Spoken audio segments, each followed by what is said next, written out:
Bonjour et le retour pour l'épisode 4 de cette mini-série dans Salvaging où on va regarder des magazines de jeux et déterminer si on les garde, on les vend ou quoi que ce soit, mais je le détermine pas vraiment dans la vidéo, je le détermine après. Ces vidéos-ci sont dédiées aux curieux et aux vendeurs à qui que j'envoie la vidéo si je leur vends au magasin de jeux vidéo pour que les autres puissent le revendre. Donc déjà, ce Grand Theft Auto 3 Official Strategy Guide est un peu endommagé, cet exemplaire sur le côté ici. On voit qu'à l'époque, il était retail de quand même des bas prix. Donc c'est toujours fait par Brandy Game, mais il est un peu endommagé là aussi. Et il dit qu'il contient une map de Liberty City. On va le voir à la fin si elle contient toujours. Première page ici, toute blanche, ça me déçoit. L'artwork ici est quand même bien fait par Tim Borgen. Ah, j'aime beaucoup. Là, c'est coloré. Là, ça fait du sens. Il y a un atlas. Classique. Game basic. Okay. Introduction. Les contrôles. Ah! Là, c'est mieux que les deux derniers Metal Gear. C'est coloré, c'est bien bon. Peut-être que la mise en page est un peu mal faite. Les pages sont en bon état pour cet exemplaire-ci. Blood Money, Weapon. Les armes sont décrites, il n'y a pas d'image, mais comme dans Grand Theft Auto 3, je pense que c'était encore un Grand Theft Auto vu du dessus, celui-là. Non, c'est le premier Grand Theft Auto qui était en Power-Up Location. Très pratique quand tu joues au jeu. Liberty City Map Portland. Les gangs logos. Fait que tu sais ils sont où. Les autres villes avec les gangs. Ça, c'est bien monté. Industrial Portland, introduction. Je trouve que la mise en page est mal faite. Puis le fait qu'il utilise toujours les mêmes deux bannières sur le côté, ça me déçoit un peu. Parce qu'il aurait pu utiliser au moins une variation de quelques images. Mais il est déjà mieux que le dernier. Beaching Dog Food. Ouais, c'est un Grand Theft Auto vu à troisième personne.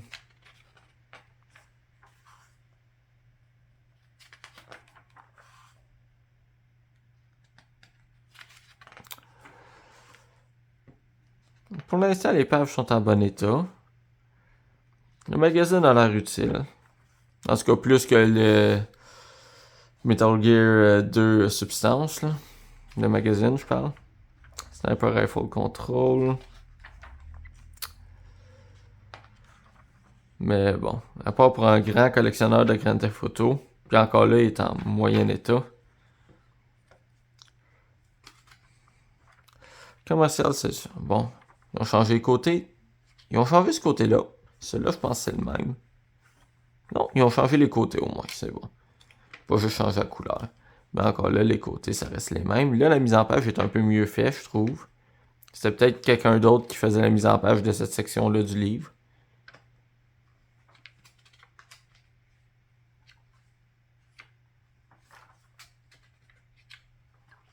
Les pages sont toutes en bon état.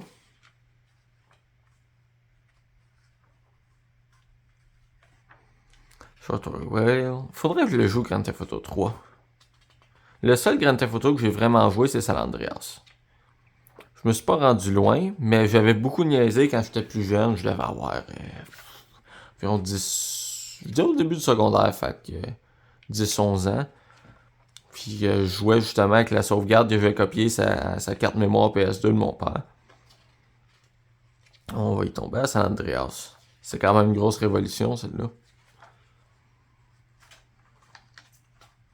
Billion Run, Secret, Hooker Trick. Ok.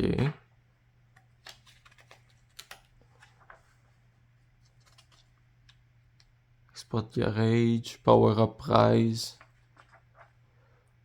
Ce qui m'étonne, c'est que j'ai pas vu les cheat codes. Y avait-tu des cheat codes dans Grand Theft Auto 3? Puis encore là, la dernière page est blanche.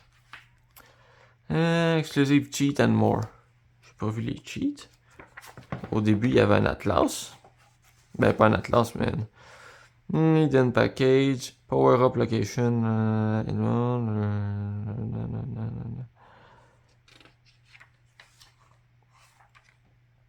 Ça dit pas son les cheat codes?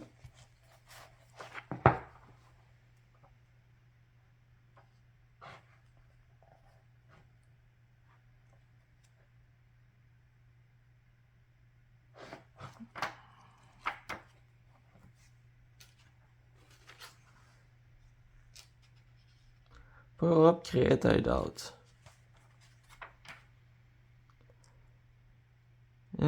Sign in package, non.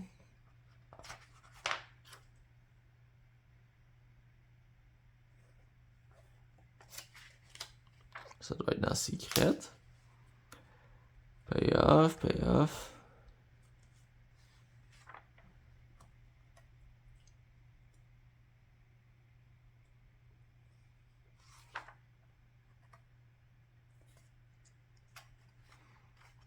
Ok.